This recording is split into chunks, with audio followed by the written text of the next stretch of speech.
गुरुदेव के आशीर्वाद से प्राचीन मंत्रों की इस श्रृंखला में एक बार फिर आप सभी का स्वागत है। दीपावली का महापर्व आने ही वाला है। हम सब हमारे घर में दिवाली आने से पहले साफ सफाई करते हैं। कई चीज़ें हम घर से बाहर निकाल देते हैं, कई चीज़ें हम घर में ही रख लेते हैं।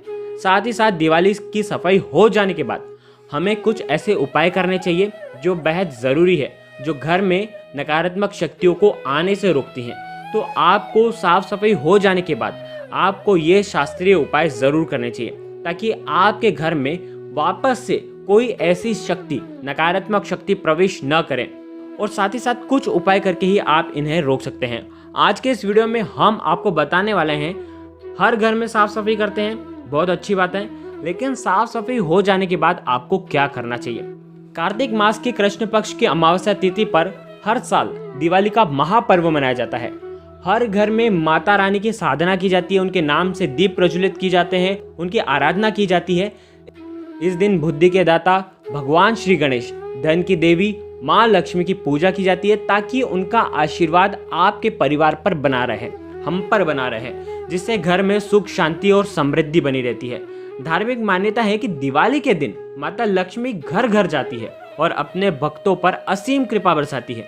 इसलिए दिवाली से पहले घर की साफ सफाई हम करते हैं, घर में हम कलर करवाते हैं। जिन घरों में साफ सफाई नहीं होती है, टूटी फूटी चीज़ें होती हैं, वहाँ पर माता लक्ष्मी प्रवेश नहीं करती हैं। इसलिए दिवाली से पहले घर में फालतू टूटे फूटे सामान को छाट कर फेंक देना चाहिए, उनको अवेर के नहीं रखना चाहिए। आइए जानते हैं कि दिवाली की साफ सफाई करते वक्त आपको किन किन चीज़ों का ध्यान रखना चाहिए। दिवाली का शुभ पर्व आने वाला है और लोग इसकी तैयारी में जुट गए हैं।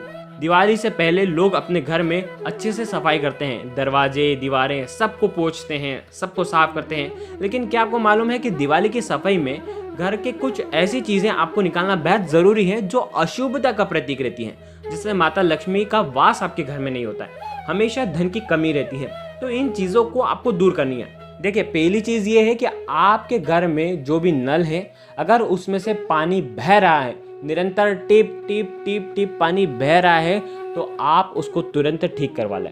दिवाली आने से पहले ही ठीक करवा लें, क्योंकि वास्तु शास्त्र में ये बताया गया है कि अगर ऐसा नल है आपके घर में, वो आपके जीवन में धन हानि करता है। आपका जो पैसा है वो बहुत जल्द खर्च हो जाता है, इधर उधर खर्च होता है, पैसा आने में तकलीफ होती है और पैसा जल्द जल जाता है। तो आपको ऐसा कार्य नहीं करना है। अगर आपके घर में ऐसा नल है तो आपको सुधरा लेना चाहिए।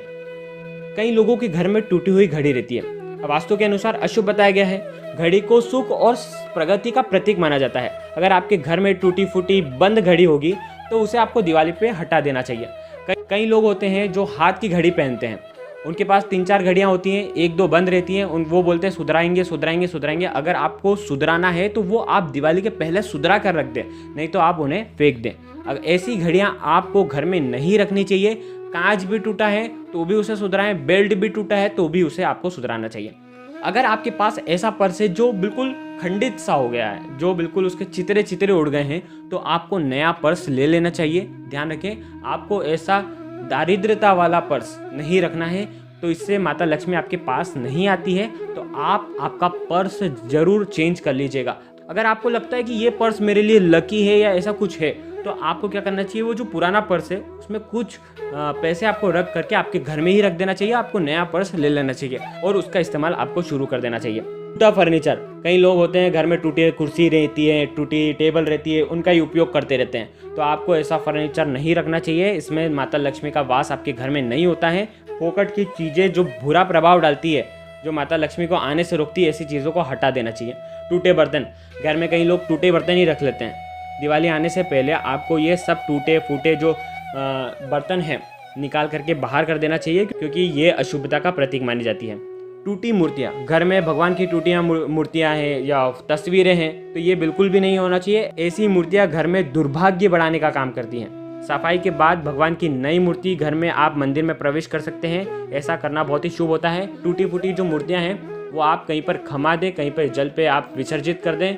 अगर आपके घर में टूटा हुआ कांच रखा हुआ है तो वो अशुभ माना जाता है। अगर आपके घर में कहीं खिड़की का कांच टूट रहा है, कहीं ग्लास टूट रहे हैं, कुछ कांच के बर्तन हैं जो टूटे हुए हैं, या कुछ पॉट है जो टूटा हुआ है, तो ऐसी टूटी हुई चीज़ों को आपको घर में नहीं रखना चाहिए। नकारात्मक ऊर्जा आती है इससे, इसे भी आपको बाहर निकाल देना चाहिए। बिजली के उपकरण, घर में कई ऐसे बिजली के उपकरण हैं, ट्यूबलाइट है, बल्ब है, स्विचेस हैं जो ख़राब पड़े हुए हैं, तो आपको इन्हें बाहर निकाल देना चाहिए।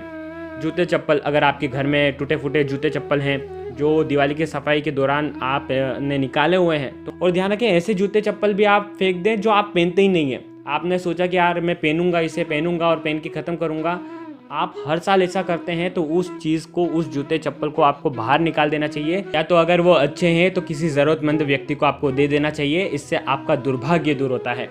सबसे महत्वपूर्ण बात तो ये है कि कई लोग होते हैं जो अपना जो अटाला है, जो घर का अटाला है, वो छत पर रख देते हैं। सबसे बड़ी गलती वो करते हैं कि वो छत पर रख देते हैं, कूड़ा वहीं पर रख देते हैं। तो आपको ऐसा नहीं करना है, आपकी छत पर कूड़ा नहीं करना है। दिवाली की पावन रात है, माता रानी आने वाली है, आपके घर के ऊपर ही कचरा रहेगा तो माता रानी कहाँ से आएगी।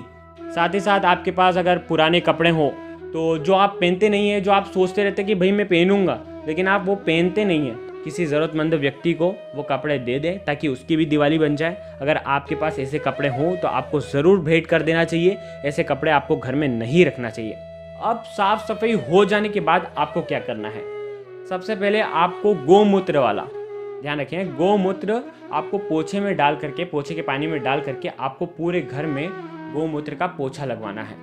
नकारात्मक शक्तियाँ दूर रहेगी। बहुत ही अच्छा उपाय है, गौमूत्र का पोछा आपके पूरे घर में लगना चाहिए। दिवाली की सफाई हो जाने के बाद आप किसी भी दिन, आपको दिवाली के पहले आपके घर में गौमूत्र का पोछा ज़रूर लगाना चाहिए।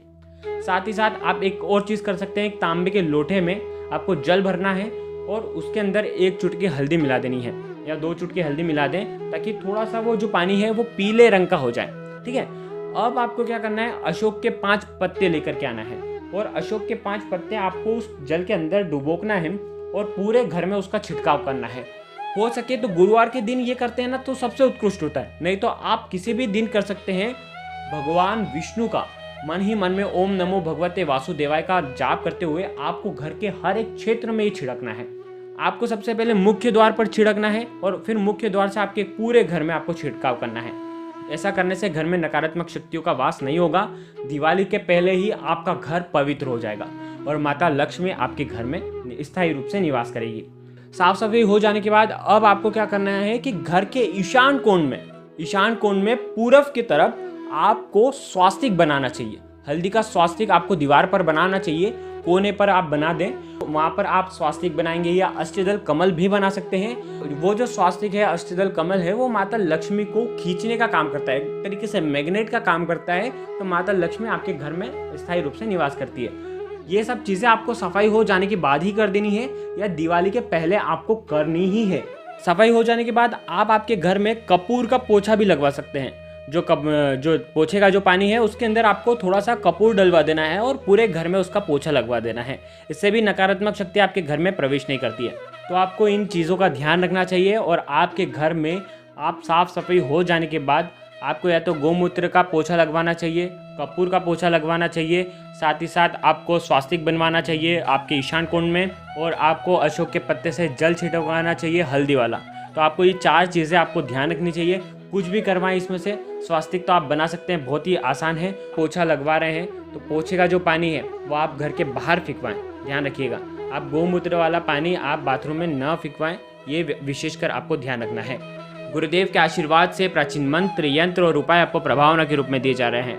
आपके अपने इस चैनल को लाइक करें, शेयर करें, सब्सक्राइब करें और बेल आइकन को जरूर प्रेस करें। जय माता रानी, जय गुरुदेव, प्रणाम।